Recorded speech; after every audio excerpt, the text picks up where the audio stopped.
everyone, I'm Yarni, And I'm Simran. and we welcome you to the inaugural episode of our podcast, Proverbial Perspectives.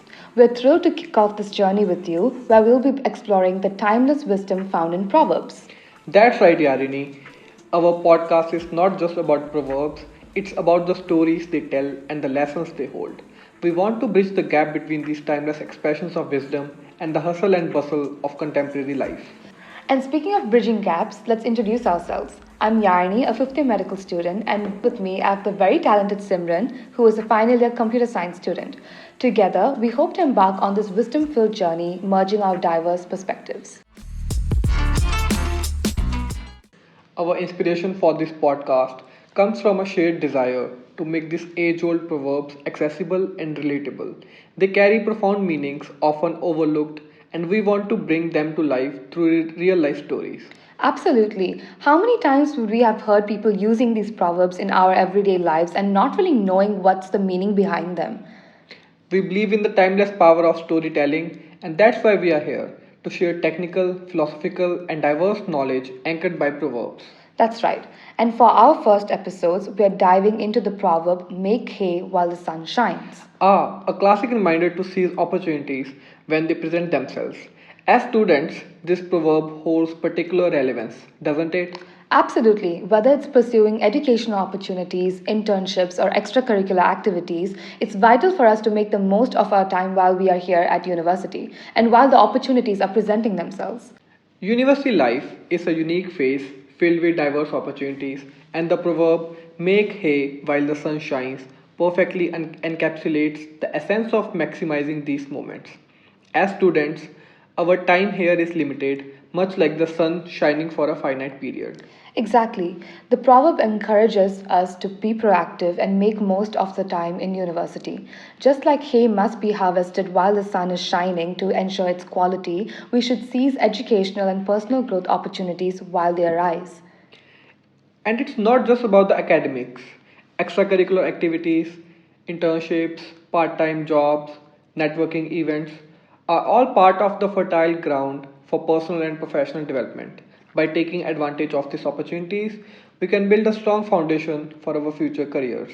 And let's not forget the importance of balance. Making hay doesn't mean burning out under the sun. It's about finding the right moments to work hard and reap the benefits. Finding a balance between studies and personal life is crucial for long term success and well being. Also, let's not forget another pertinent proverb: Rome wasn't built in a day. This speaks to the importance of patience and perseverance in our endeavors. Indeed, as students, we often face immense pressure to achieve instant success. However, it's crucial to remember that meaningful accomplishments take time and dedication. Patience is particularly crucial when juggling academics and part time work.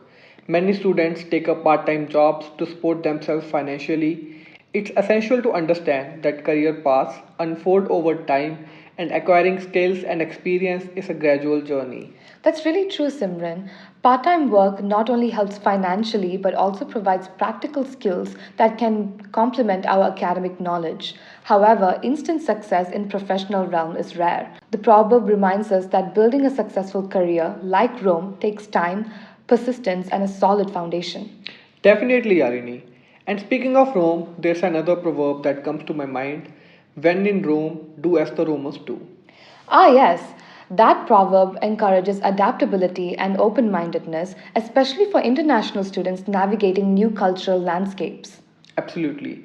The proverb, when in Rome, do as the Romans do, has a universal application, especially for all new university students, not just those studying abroad. It's a reminder to be adaptable and open minded as we navigate the unique culture of our educational institutions. That's a great point. University life brings together students from diverse backgrounds, and each campus has its own set of customs and traditions. Embracing these can help us feel more connected to the community and make most of our academic journey. And when it comes to part time work opportunities, whether it's a local job or an on campus position, integrating into the work culture is essential. Understanding the expectations, communication styles, and collaborative approaches can contribute to a positive and enriching work experience. Absolutely. It's not just about earning money, but also about gaining practical skills, making connections, and preparing ourselves for the professional world. The proverb reminds us to approach these opportunities with an open mind and a willingness to learn. Now let's transition into a special segment of our episode, an interview with a remarkable guest who embodies the spirit of seizing opportunities and embracing new experiences. Today our guest is Judith Adams, the Employment Service Coordinator at UX Student Care. With her rich experience and passion for student success, Judith plays a key role in connecting students with employment opportunities. We're excited to hear Judith's insights on empowering students.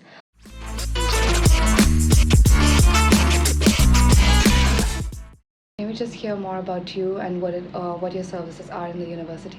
Yes, so as you said, my name's Judith, and I'm Judith Adams. I'm the Student Employment Coordinator for UX, which is part of the Student Association. Mm-hmm. So we kind of work separately to the University of Adelaide. Right.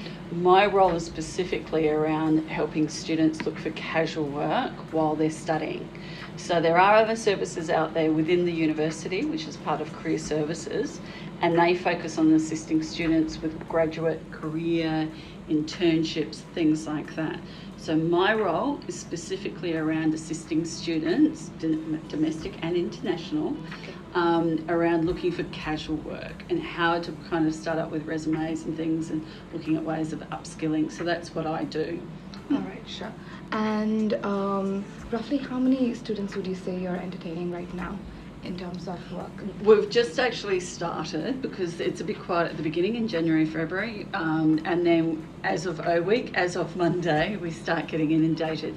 So there's a couple of different ways. You can meet with me in person where I can work with you and talk through and assist you with any of those questions around work, or there's information online, or we can just communicate through email.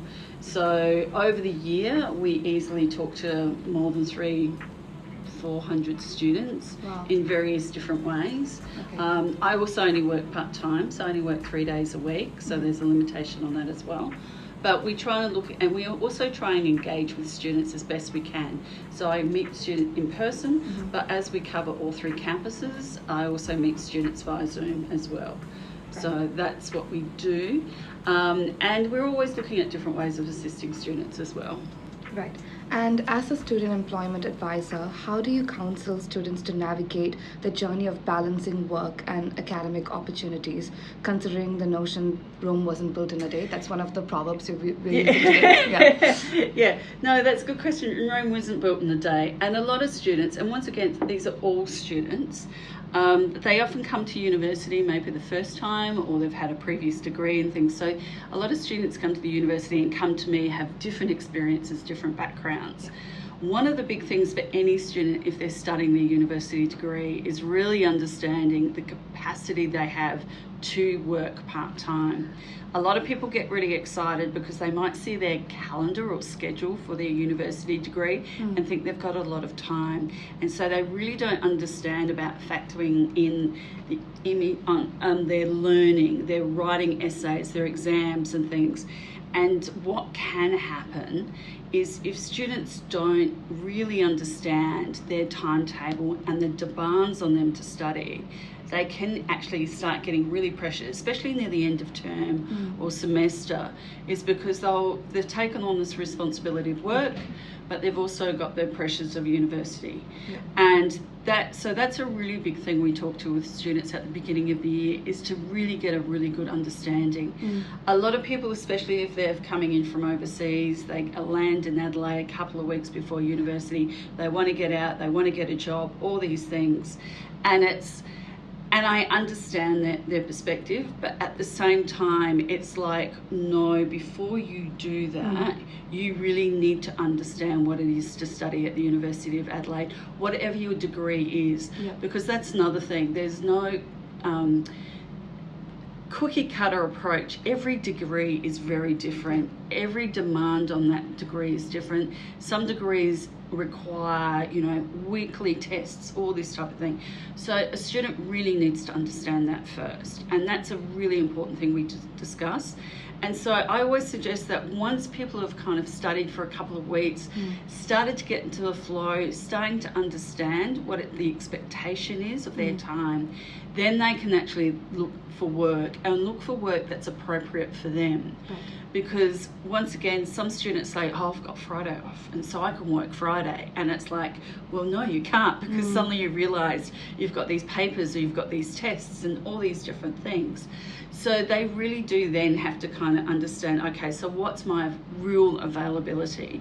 Because they don't want to put themselves in the situation either of going out, finding employment, and in a very short period of time actually having to leave that employment as well, because that doesn't look very good either.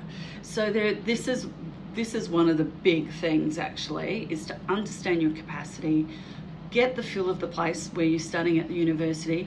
Even for domestic students coming in from like high school and transitioning to university, it is such a different environment. So you really do have to get used to that and get used to the subjects and your academic year. That I truly agree, especially since me and Simran spoke to a lot of students on a week in our stall.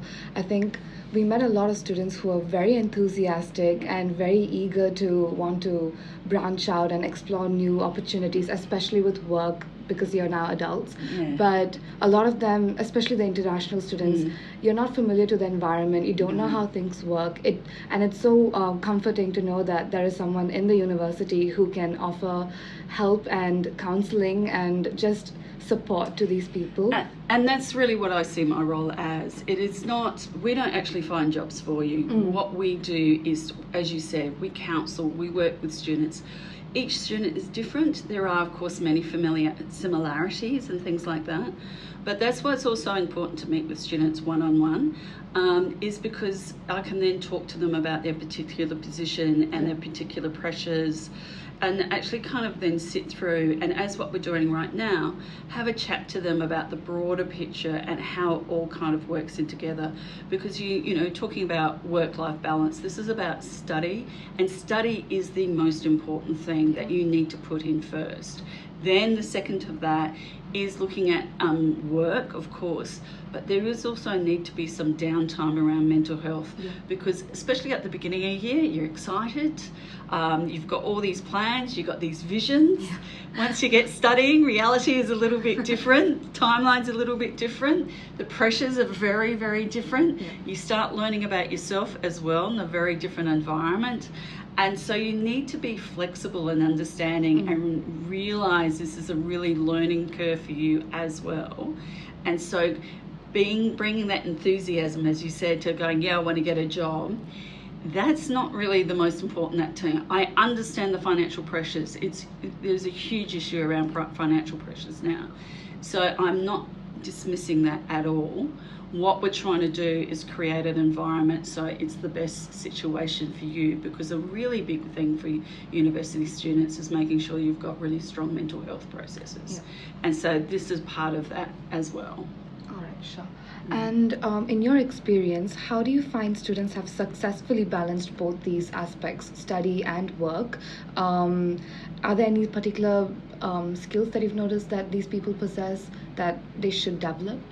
A really good thing is, and I don't want to sound like I'm just going over what I said before, but a really good thing is understanding your capacity and understanding what you can actually do in that time frame. There's also a real pressure, I think, for some students, especially students who are coming in to do their masters or maybe even their doctorates and things like that, because they may have actually had a previous professional career even, so they've already done their undergraduate, they've been in the workforce for a number of years, they've actually worked at a high standard. Coming to Australia or starting to do your masters, it's like, well, I'm doing this, but I also want to continue on. Work is very different in the professional sector, because mainly a lot of that style of work is part-time work. The hours what a person wants or a company wants is more than what is casual work. And that type of pressure is just putting too much on the student. So it might be needing to actually reflect your expectations and go, look, at this point in time, once again, prioritising your academic career, pursuing this other role is not exactly the right thing to do. So I'm going to take a lesser role or do something completely different that doesn't fit within my professional requirement, because what I really want is, yes, I want financial support, and for a lot of students that is their primary target while I study. So they're those people who make those firm decisions, and they're the ones that are successful because they have an understanding of really what they can achieve. But also there's the understanding that even if you might be doing a casual work, working in a cafe, working in retail, aged care, whatever, even though that might not be your professional space, you are actually giving yourself time to put your energy and focus in your study. You're still getting that financial security that you need, and this is the real reason you're doing this type of job. And so that puts you in a much better position mentally to actually do your academic career. If you're putting too much pressure on yourself, trying to push it even further, you're not going to be successful at that space, and things are going to start to crumble. Also, another thing, a lot of people who might be pursuing a professional part-time work, as I mentioned, the hours just don't actually work together because you're here studying full-time.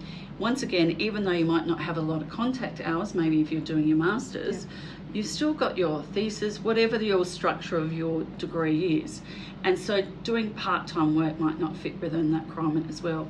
And this is a really good time, actually. I just want to reflect on the difference between part-time and casual work. Part-time work is usually set hours per week, and it's a salary position, which means that you actually have also sick leave or illness, and you have holiday leave as well. So that's as part of the package of part-time.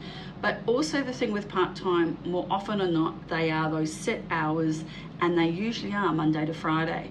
So they're right in that position where students are usually in university or needing to study and things like that. Casual work has a greater deal of flexibility. It's paid by the hour. There are requirements within our Fair Work within Australia about how many hours you do as a casual worker, but it is paid for an hour. So by the hour, often in certain casual roles, this is a very broad example, if you're doing part-time work in the hospitality and casual work in hospitality, you will on average get paid more per hour as casual work, but you won't get holidays or sick leave. But there is the flexibility that you're doing casual work. Usually most employers would do a schedule, maybe a fortnight, 2 weeks. So if you see, for instance, if you've got exams coming up or you've got a paper coming up or something like that, you can actually go to one of your employers saying, look, can I avoid these days because I've got this happening? Whereas a part-time work, you are actually stuck within those hours themselves and these days of the week. So, and you actually do get paid a little bit less an hour because you've got the other benefits of sick leave and also, as I said, holiday. So that's why I often suggest to students maybe a casual work might be more appropriate because you do have that greater flexibility as well. So, yeah. Yeah, thank you. Can you share some real-life success stories where students effectively applied these principles and balanced their casual work and study? Yeah, I don't want to use any names because I haven't got permission, so I don't want to use that. But yeah, so once people start looking, there's numerous occasions where once people have sat down, we've had a chat. I think it also is that level of being on the unknown, especially people who are coming into Adelaide for the first time or even Australia. It's a very different environment and culture. The ways of working is very different and things like that. And so there's an understanding of ideas and thoughts, and as you said, excitement and doing this, and this, reality, bit different. But also, especially for people who are coming in overseas or from interstate, if you don't have already a friendship base or a social network there already, it's a really unusual and it really is a foreign atmosphere, and trying to work out how it works.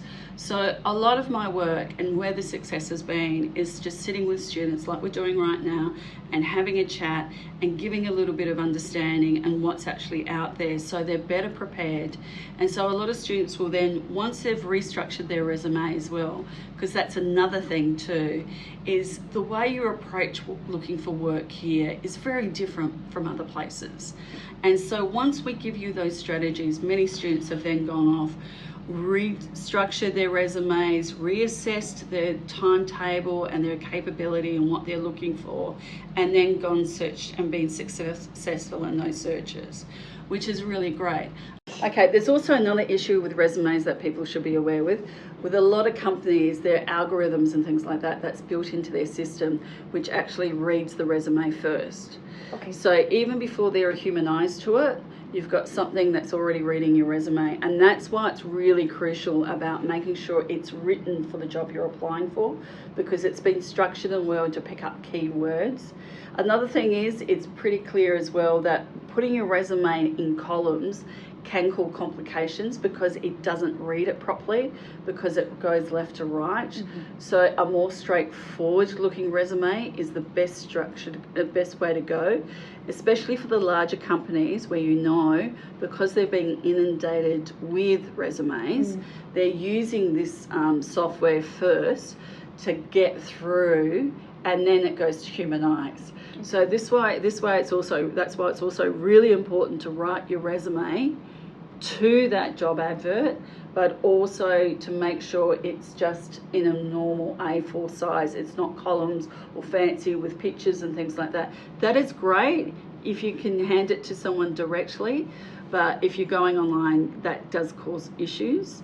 And so you just really do need to be aware of that. Yeah. Okay.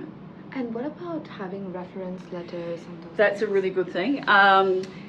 Unfortunately, one of the things that a lot of students new to Australia face is the lack of referees. Even those students who might have had a professional career, unfortunately, all those referees are overseas. What employers expect here in Australia is a referee is someone that they can pick up the phone and talk to immediately. So they don't want to email them, they want to actually chat to them on the end of the phone. Also, another issue is these things need to be work related. So it can't be friends or family, or it's actually to do with your experience as a work person. The thing to be on the plus side though, that's the good side, it's not just in the workspace, so it's about showing your abilities as a worker. So this is also volunteering. So I'll suggest a lot of students at the beginning of the year especially, there's a couple of different options here at the university. There's UX volunteering, there's also volunteering at the University of Adelaide. Get out there and do some volunteering, if not here, in the CBD or somewhere around. And that's a great way, because you're learning, teaching, meeting new people. You're actually learning and understanding what it is to work in the Australian environment, but also you're actually giving yourself an option to build up a local referee. So once you've been volunteering, they can also talk to you at the end. That person can talk to that person at the end of the phone and talk about things that might be quite specific to the job, all this type of thing. So when you apply for a job, imagine it's kind of a building up an image of who you are, and your referee is the last thing that they will speak to, and just to confirm that everything you've said is correct, but also a referee can give further information as well. But so it's really important for international students especially to understand the need to put a referee in. If you can't get through work experience, or if, as I said, do some work experience, also once you've been here for a while, your supervisors, your tutors, they're a great source of a referee as well, because the skills and what you bring to your study are also work skills. And so that's why they're a really good referee for you, because they can actually talk to your future employer about you as a student, about, you know, how you engage at class, how you work with people, how you put in your assignments on time and things like that. But referees are important. It is a frustrating process for new students, because it might mean they have to go out and do some volunteering first before they put job applications. But time and time again, I actually see with students, and they said, we're not getting anywhere, and it's like, because you don't have any local referees. And the thing is as well, even though you might be really, as I said, have a great career elsewhere, a lot of the casual jobs you're going for, they're not going to pick up the phone and ring someone overseas, or they're not even going to take the time to email, because they've got all these other applications that they can just pick up the phone and ring. So just be aware of that. So have a think about looking at maybe volunteering if you haven't got any referees at the moment. I'm not saying as well, I've also had success working with some students who have been working in the professional space, but they've been very well of what their capacity is, and so they've been able to engage their prospective employer at a very early stage of what that can actually bring to the table. And that's always a really important thing, to be honest with your employer. So I've done this numerous times. I've been here, this is my third year, and so having those chats, and it's just been easier for students to approach it and be success for that. I'm not saying they walk out the door and they immediately get a job. Finding work is difficult for anyone, and it is, and I know there's a lot of discussion because there's a lot of jobs at the moment, but they're usually in specific areas. So it is a challenging environment. So we're just there to help you through that process. I do have students that return because it hasn't been successful, so we're looking at other strategies and what they could be doing, or maybe how they could possibly rewrite the resume, or once again looking for jobs that might be a little bit more different to what they're actually hoping to gain, but maybe just changing their expectations. So some students have been successful quite quickly, others have taken longer time to do that. And one of the issues about finding employment, and I think this goes across casual, professional, it really is, you do have to kind of toughen yourself up a little bit, because you have to realise this isn't about you. You're going to put your best foot forward. You do as much as possible. You come and see me. You might be doing research on your website. You might do everything perfect. You might even put down the perfect resume, cover letter, all that type of thing. But there might be just one thing, or you don't know, they might have somebody else in mind for that role. You just really don't know what the employer's perspective is as well. So sometimes it can be really frustrating, and it's really heartbreaking to see when I see students, when I know they're very talented, they're putting a lot of effort in, a lot of work, and they're not being successful. And it's that perseverance that is actually crucial. It's one of the most important things of finding any work, just not in the casual space, but in your professional work, is that need to be perseverance, because you just don't know what's happening on that other side of the table when you're speaking to that possible future employer. Yeah, there's just so many elements that are not within your control. Exactly. Yeah, and exactly. And it's a really hard lesson to learn, but it's something I hope this if you start learning this lesson early in your life, especially in your career, then you actually set yourself up better in your future. When you start pushing forward, when you start applying for roles, it helps you to prepare yourself, understanding that, as you said, a lot of it isn't in your control. You can do the best you can with what you've got, but then it's just perseverance and things like that. Yeah. Can you share a memorable experience where a student faced these challenges in securing part-time or casual work, but how your guidance contributed to their success? Yeah, so a lot of students actually do come into me after they've been looking for work for quite a while. And what they do is, I've mentioned already the importance of a resume. A resume is the most important document you will need for looking for work. There will be some jobs that you might apply for that has a cover letter, but what is consistent is the need for a resume. And so often when students come in, even though they may have been trying for a long time and they may be very highly skilled and experienced, is as soon as I look at their resume, I go, yeah, this isn't working. And this is going back to the way of, and it's not complicated, but you do need to know these processes. That's it. It's like someone's hiding information from you. It's like, if I knew this ages ago, I would have been fine. So that's what it's about. It's restructuring your resume. And this has actually helped the students a lot. And it's also about getting students to understand the employer's perspective. And it's going, well, especially if you're applying for a job online, an employer has taken the time to put that together, to write it up and present it to you. So they want to see that you've taken the time to read that job application appropriately and apply to that role in a way that they're asking to. So making sure your resume is written for that role. A lot of students and a lot of people, not just students, not just young people, a lot of people, full stop, they write one resume and then they leave it and they just keep sending it out. I think I'm guilty of Yeah. that. Oh, I think everyone at the beginning is guilty of it, because you think, yep, that's my resume and that's it. And so what they don't do is they actually don't structure their resume to reflect the job that they're applying for. Right. Because the employer's written this up, they are looking for the person to fit this role.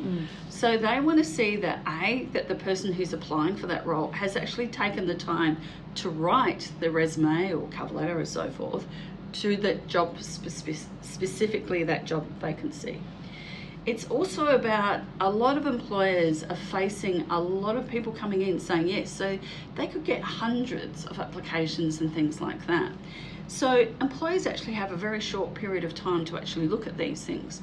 So in their mind, they know what they're wanting, they know what they're looking for. So they will speed read resumes incredibly quickly. And so that's why another thing about resumes is you need to kind of package it in a way that's reflecting that. So it's like handing them the information. You want to make sure that the moment they start reading the resume, they know that you've read the application, you're aware what they're requiring and what's important. And even though you might be an individual that has a diverse range of experience, that job application will be quite specific what they want. So you need to structure your resume to fit that job. Great that you might have all this other experience, but really what they're looking for is, these are the requirements. Other stuff, fantastic, but I want to make sure that you have these requirements. Another thing that students do is, and once again, what people do full stop, they may look at a job application and go, oh, but this just says it needs 2 years experience of this, or this needs this data experience in this particular way, or something like that. And you go, I don't have that, so I'm not going to apply. That's a misnomer. Very few employees, unless they've actually already got someone on their staff and they're really just writing this up for them, which often can happen because of requirements that they have to promote outside the business. But often an employer will write something that is their wish, doesn't it? It's their dream. It's their, if we could get the perfect person, they'll have all these requirements. So what you want to show is that you have most of those requirements, or that you also have other skills that you can transition across. But once again, you want to show them that instead of expecting them to assume that by just reading your resume, you have to show that you have all these other skills that you can transition. So, and as an example, if you're working in a data system and they've suggested a data system that you haven't worked on, but you've had previous experience in data systems or whatever, and it may actually be a part of your degree that you've been working on a data system, you can say experience working data systems and can easily adapt and learn new systems or new programs or whatever. So showing and acknowledging that you have experience is a big thing. The fact it's not specific to that field is, well, but I'm adaptable, I can actually learn, I know what these things are. It's not a completely unusual process for me, I'm not starting from scratch. And that's actually really important, because there might be other aspects of you that they're like, oh, I love this bit, oh, and they've got that as well, so I think that's a better thing. More often than not as well, especially for jobs that are applied online, they'll have an interview process, and so they'll pick the ones that they really want to interview, and then out of that it's a bit of juggling, and it could be, well, that person doesn't have strong data skills, but they have other things, and I thought their interview process was really good, they are much personable, blah blah blah, where this one has the correct data skills, but I think they've got weaknesses in other areas. So what I'm trying to explain is, don't count yourself out if you don't have everything. It's about how you can look to transition those and how to write up that resume. And by going back and restructuring your resume to do that is a huge plus, because then you'll start getting people to look at your resume. And it even can go down to language. As an example, McDonald's Hungry Jacks, everybody knows it's the same product. I mean, you know, really it's a hamburger, folks. Maybe some nuances, and I know some there are people prefer one to the other. However, and as a worker in those places, once again, very similar. Sure. However, if you read their job ads, the way they frame it, the language they use, the way they even, some people call them, one calls them crews, another one's something else. It's very different language. And so if you're writing a job application or a resume, or if you're putting online information, a lot of times now you're filling in online questions and things like that. If you write it in the language using the terminologies and things like that for Hungry Jack's in McDonald's, it's not going to fly. And it's vice versa. So it's also down to your language as well. Certain terminologies, certain phrasings, you need to kind of reflect going, yes, I've read, I've understood, I'm responding to that as well. Right. It can sound complicated, but once you kind of just become aware of these things, you go, oh, okay, that makes sense. And that will help the students, and it helps a lot of students when they leave. They feel like, oh yes, now I understand what I'm doing. I'm understanding the expectation of an employer. I'm understanding what the process is and how to write. And so that's helped a lot of students move forward into looking about how they engage and work, but just understanding what it is to approach an employer and understanding that perspective, that you really need to have to put yourself in the employer's perspective and you're actually going to them. Yeah. Right. And I understand that you offer help in crafting resumes. Is there any other help that you offer in terms of interview skills or how you approach talking to a working professional? So I often meet with students for about an hour. And that can cover all things, because as you said, students might have different requirements. Some is they just want everything, they're new, they want to know the whole process. Others might be very specific, going, look, I've gone the interview, but I don't know how to approach it. I'm feeling uncomfortable. So once again, it's me just chatting, and it's a very relaxed environment. And it's a conversation about how to approach an interview, for instance. And it could be going, what would the possible questions they could be answering, but also just how to approach it. And it could be things that people might know already, but they just need to have it reinforced in them. And there's a lot of information online as well, through the UX website, even the Career Services website. But overall, there's a lot of information about interview processes. But some of the key little things are like, make sure you turn up at least 15 minutes beforehand or 10 minutes before. Don't get there last minute, because you don't know, the interview process could be early. You don't want to be too early, because that looks a bit strange. But, get there about 10 minutes so you can sit yourself down, you can calm yourself down, you don't feel rushed, get yourself grounded, because anxiety or nerves or everybody gets affected by those things, and they can actually impact on how you respond and things like that. All employers know that you're going to be nervous. Everyone knows, but to help you kind of do your best to answer those questions clearly and on the point, is you do need to kind of ground yourself, and it's literally sitting out the front, getting yourself there, preparing yourself, and it could just be taking some deep breaths, just grounding yourself. You don't want to be there like being rushed and things like that, going, what did I say here? So preparation is absolutely crucial for an interview. And so these little things are really crucial about how you present. And then, of course, it's how you actually respond to questions and things like that. And also remember that when you do go into interviews, and interviews can be structured differently. Some can be in a room and you could be talking to 3. Some people may frame it as like, oh, I just want to, let's make a coffee and we can have a chat. Don't be confused. That is an interview. It may be a chat, but it's an interview. So don't be low key. Don't kind of wear inappropriate clothing. Imagine you are still going to interview.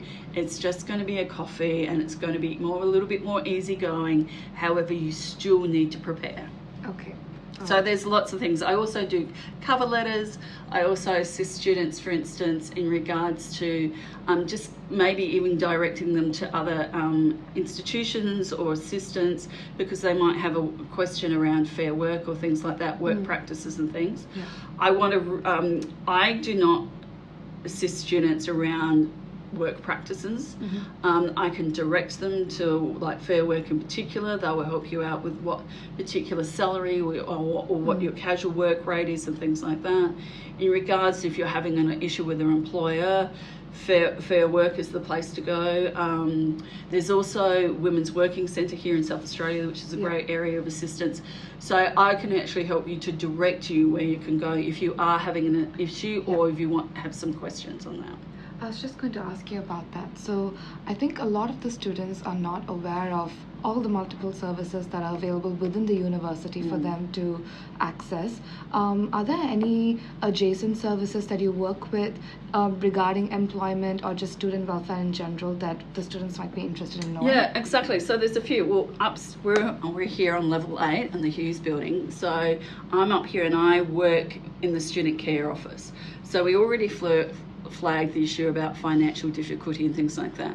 So if a student is really facing extreme financial difficulty, I really suggest that they make a time to student care because they have assistance and they can help with small grants and things like that to assist them financially. So that's a really important one, especially around finance. That's very important. There are also other services here on campuses, on the campus, which is, for instance, disability support and things like that. As you may know, we also have disability support here in the university. They not so much help you with the employment factor, but they can, if you're once again under stress and things like that with your study here at the university, they can actually assist you through there.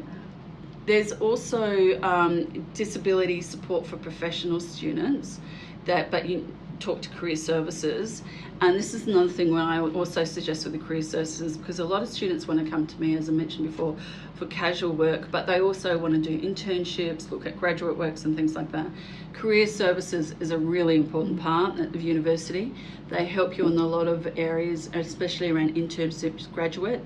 Resumes are very different to them, to the casual one. So they're also an important spot. They're also really important for students who might be trying to ascertain with their career what to do, where to move forward with career and things like that, how they should be studying and so forth. So they're a really important service here.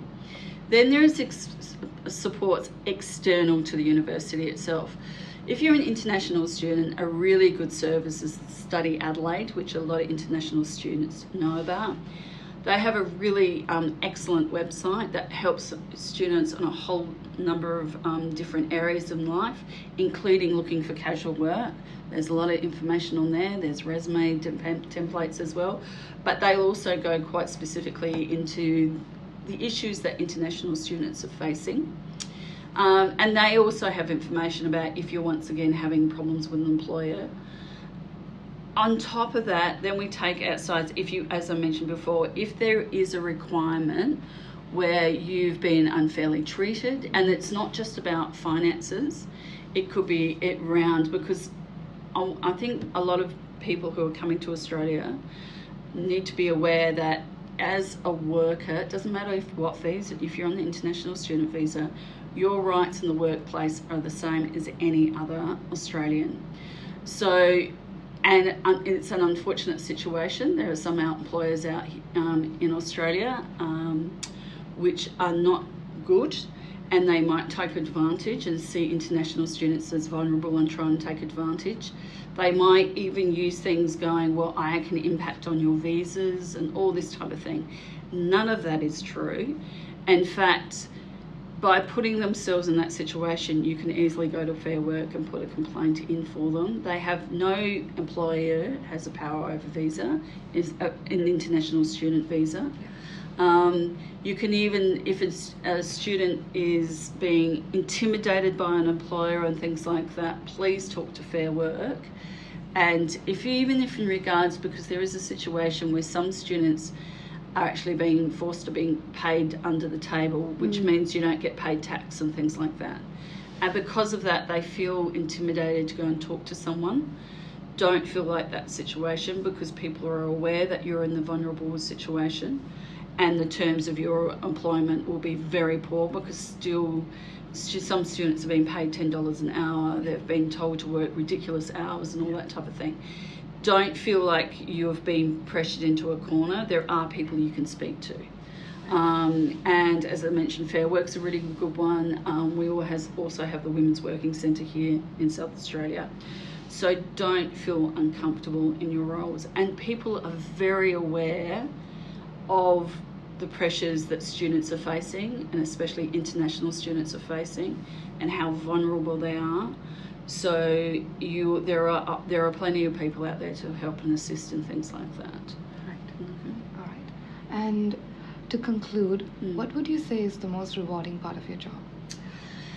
Actually, it's quite simple. I actually really enjoy working with students, and it's really good to see a conversation. It might last an hour, that when they come in, they're distressed and whatever, and by the end of it, they walk out and you can see that they're not a dreamer, like I'm just going to walk out and get a job. But you can walk out and you can see they're in a much better position. They feel more comfortable. They've got a really better understanding of what they're facing, and they've got a more sense of control about, yes, okay, this makes sense, I can do this. There's also that sense, I think, which I come across for a lot of times, is once again, people who are new to Australia, there's someone that they can talk to. As I keep saying, there's lots of information about on the web. But sometimes you need just to sit down and talk to someone and have a chat and feel like you're not alone, and that there is other things out there, and there are other options of looking for work as well. So that to me is the reason why I do this job. It's because it's just really good to see that I can actually help in some way. It could even just be redirecting them. But if I can help a student, that's the reason I do. That's the reason I'm here. Simple as that. I'm here to help students, full stop. Right. Okay. I think through our chat, me and Simran have realized that, a big part of what you do, yes, is the resume, is the interview skills and how to approach work in general, but it's also this sense of reassurance that you're providing and just support and trying to boost their confidence, and we really appreciate your service. No, that's really very good. And I actually didn't mention one thing, is we actually, through UX, we subsidise a lot of short courses for students who might be wanting to upskill. So I'm just going to do a really big push here, sorry, apology. We were talking so I am things. But yeah, so for instance, a lot of students work in hospitality. Yeah. And so we've got 2 courses that are done by really good providers, and UX subsidises it. And so, for instance, for those who might be arriving who haven't worked in a cafe in Australia, or for those who want to transition to career, we've got a bar and food security, barista and food safety course that we've reduced really heavily at the moment. So it's usually $235. If you're a student, it's $99. If you're a UX member, it's $79.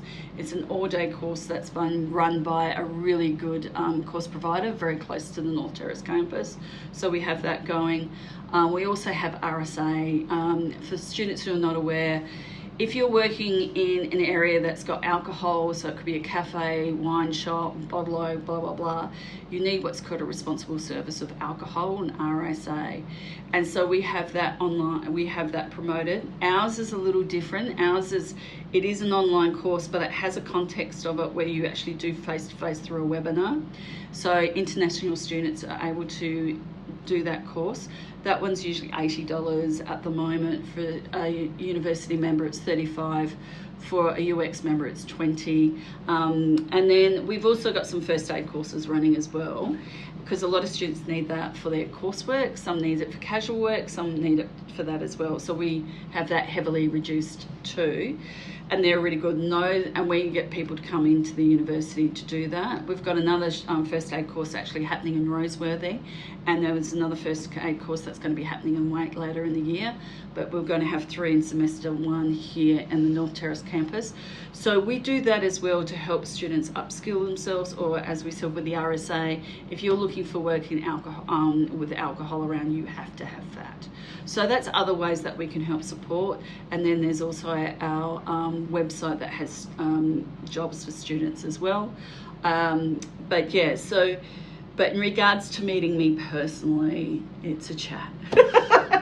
It's not scary. It's I try not to be scary. It's very low key, and that's our main focus. And it's all my whole role. This role, what we do at UX is all about making sure that students are in a really good space and feeling confident about getting work in the casual workspace. Thank you so much for your time. Thank you, and thank you for this opportunity. I really appreciate, and congratulations, and all the best for the year, being the first one. So this is great. Thank you. Thank you.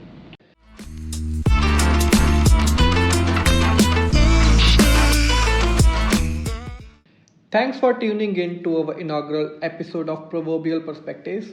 We hope the wisdom in the Proverbs resonated with you. As we conclude, take a moment to reflect on the timeless lessons we've explored today. From seizing university opportunities to embracing patience and adapting to new experiences. Our journey doesn't stop here. We'll be back with more episodes, diving into different proverbs and their valuable insights. If you have specific proverbs in mind or any questions, reach out to us on our social media platforms. Special thanks to Judith Adams from UX Student Care for joining us. For more information, visit the official UX website. And that's a wrap for today. Thank you for joining our wisdom-filled journey.